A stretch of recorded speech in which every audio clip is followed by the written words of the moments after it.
Ramai-ramai tolak wacana penundaan pemilu dan perpanjangan masa jabatan presiden. Bola panas wacana penundaan pemilu dan perpanjangan masa jabatan presiden masih terus bergulir.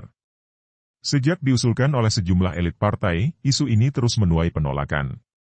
Ketua Umum Partai Kebangkitan Bangsa, PKB, Muhaimin Iskandar yang pertama kali mengembuskan isu penundaan pemilu 2024 mengaku mendengar masukan dari para pengusaha, pemilik usaha mikro kecil dan menengah, UMKM, hingga analis ekonomi sebelum menyampaikan usulan itu. Dari semua masukan, itu saya mengusulkan pemilu 2024 ditunda 1 atau 2 tahun, kata Muhaimin, dikutip dari keterangan persnya, Rabu, 23 Februari 2022. Menurut Muhaimin, usulan itu muncul karena dia tidak ingin ekonomi Indonesia mengalami pembekuan setelah 2 tahun stagnan akibat pandemi COVID-19. Wakil Ketua DPR RI itu mengatakan, akan ada banyak momentum untuk memulihkan ekonomi selama 2022 hingga 2023. Sementara, gelaran pemilu ia nilai bisa mengganggu prospek ekonomi. Usulan Muhaimin itu lantas didukung Partai Golkar dan Partai Amanat Nasional, PAN. Meski demikian, banyak pihak tak setuju dan lantang menolak wacana tersebut. Ditolak 6 partai 6 parpol lain yang memiliki kursi di MPR, DPR, yakni PDIP, Gerindra, Nasdem, Demokrat, Partai Keadilan Sejahtera, PKS, dan Partai Persatuan Pembangunan, PPP, menyatakan penolakan terhadap usulan penundaan pemilu dan perpanjangan masa jabatan presiden. Sekretaris Jenderal PDIP Hasto Kristianto menilai, wacana penundaan pemilu tidak penting dibicarakan. Sebaliknya, persoalan kenaikan harga kebutuhan pokok rakyat hingga kelangkaan minyak goreng dinilai lebih penting ditangani segera. Urusan rakyat ini jauh lebih penting ditangani daripada menunda pemilu, kata Hasto dalam keterangannya, Minggu, 27 Februari 2022. Sementara, Partai Gerindra menolak wacana tersebut lantaran mengaku menaati konstitusi. Gerindra akan selalu taat kepada ketentuan dan asas konstitusional. UUD NKRI tahun 1945 menyatakan bahwa pemilu dilaksanakan secara luber dan jurdil setiap 5 tahun sekali dan itu merupakan sebuah perintah yang jelas dari konstitusi kita, kata Sugiono kepada wartawan, Selasa, 1 Maret 2022. Sejalan dengan Gerindra, Ketua Umum Partai Nasdem Surya Paloh menegaskan bahwa partainya memegang teguh penyelenggaraan negara yang merujuk UUD 1945. Paloh menuturkan, Partai Nasdem tidak ingin dianggap sebagai pengkhianat reformasi sehingga menolak wacana penundaan pemilu. Ketika ingin menempatkan kepentingan bangsa, maka kita akan menempatkan sesuai konstitusi. Nah, kalau konstitusinya berbicara seperti itu, 2 periode, maka Nasdem akan berada paling depan, mematuhi aturan, kata Paloh dalam siaran pers, Selasa, 1 Maret 2022. Adapun Ketua Umum Partai Demokrat Agus Harimurti Yudhoyono, AHY, menilai wacana memundurkan pemilu merupakan pemikiran yang tak logis. Menurut AHY, wacana itu telah melanggar konstitusi. Seharusnya, seluruh pimpinan di tingkat pusat hingga daerah patuh dengan masa jabatan yang telah ditentukan. Ada yang menyuarakan sebaiknya pemilu diundur waktunya, menurut saya itu pernyataan tidak logis, apa dasarnya, kata AHY, Sabtu, 26 Februari 2022. Petisi masyarakat sipil tak hanya kalangan partai, wacana penundaan pemilu juga ditolak koalisi masyarakat sipil.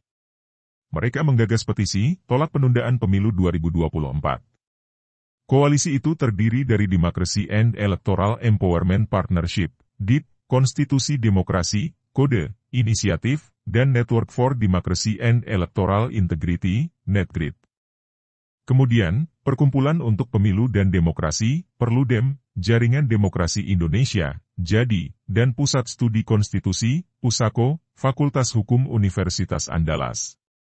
Peneliti Kode Inisiatif Ihsan Maulana mengatakan, usulan penundaan pemilu 2024 yang dilontarkan sejumlah elit politik bertentangan dengan konstitusi Indonesia.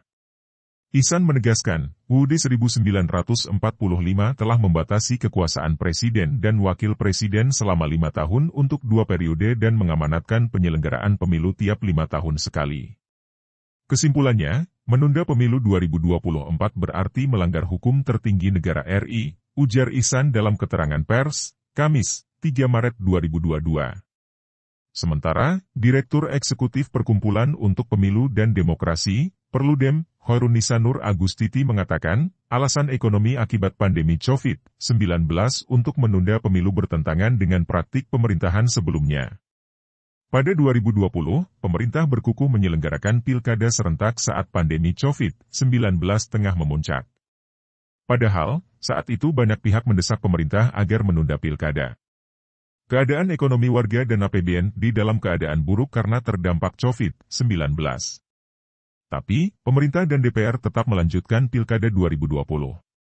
Semua itu menjelaskan bahwa penundaan pemilu 2024 menyerta perpanjangan masa jabatan presiden melanggar aspek hukum, politik, dan ekonomi, kata Hoirunisa. Ia pun mengatakan, usulan penundaan pemilu 2024 merupakan wujud kepentingan para elit politik untuk mempertahankan bahkan memperluas kekuasaan. Langgar konstitusi ditinjau dari segi hukum, ahli hukum tata negara Yusril Iza Mahendra menilai, penundaan pemilu tidak memiliki dasar hukum yang diatur konstitusi. Yusril menjelaskan, pasal 22 EUD 1945 secara imperatif menyatakan bahwa pemilu untuk memilih anggota DPR, DPD, Presiden dan Wakil Presiden, serta DPRD dilaksanakan setiap 5 tahun sekali. Jadi, jika pemilu ditunda melebihi batas waktu 5 tahun, maka atas dasar apakah para penyelenggara negara itu menduduki jabatan dan menjalankan kekuasaannya. Tidak ada dasar hukum sama sekali, kata Yusril dalam keterangannya, Sabtu, 26 Februari 2022. Penundaan pemilu itu juga disinyalir akan membuat timbulnya pemerintahan yang ilegal. Sebab, dilakukan oleh penyelenggara negara yang tidak memiliki dasar hukum. Adapun penyelenggara negara yang dimaksud Yusril adalah mereka yang seharusnya dipilih oleh rakyat setiap 5 tahun sekali dalam pemilu. Kalau tidak ada dasar hukum, maka semua penyelenggara negara mulai dari presiden dan wakil presiden, anggota MPR, DPR, DPD dan DPRD semuanya, ilegal, alias, tidak sah, atau tidak legitimate, jelas Yusril. Sementara, pakar hukum tata negara Denny Indrayana menyatakan, wacana penundaan pemilu 2024 merupakan bentuk pelecehan terhadap konstitusi. Ini adalah perkembangan yang memalukan, sekaligus membahayakan.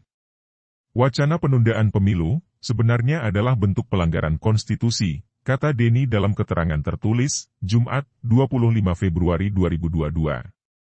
Dalam teori ketatanegaraan, ia menjelaskan, pelanggaran atas konstitusi hanya dimungkinkan dalam situasi sangat darurat, tetapi alasannya harus jelas untuk penyelamatan negara dan melindungi seluruh rakyat. Mantan Wakil Menteri Hukum dan HAM itu menyebutkan, hal itu bisa diukur dari dampak tindakan pelanggaran konstitusi semata-mata demi menyelamatkan negara. Indikator lainnya adalah tetap adanya pembatasan kekuasaan dan penghormatan terhadap hak asasi manusia sebagai pilar utama dari prinsip konstitusionalisme. Maka, dengan parameter demikian, menunda pemilu 2024, menambah masa jabatan presiden, memperpanjang masa jabatan parlemen, dan kepala daerah, nyata-nyata adalah potret pelanggaran konstitusi yang berjamaah, ujar Denny.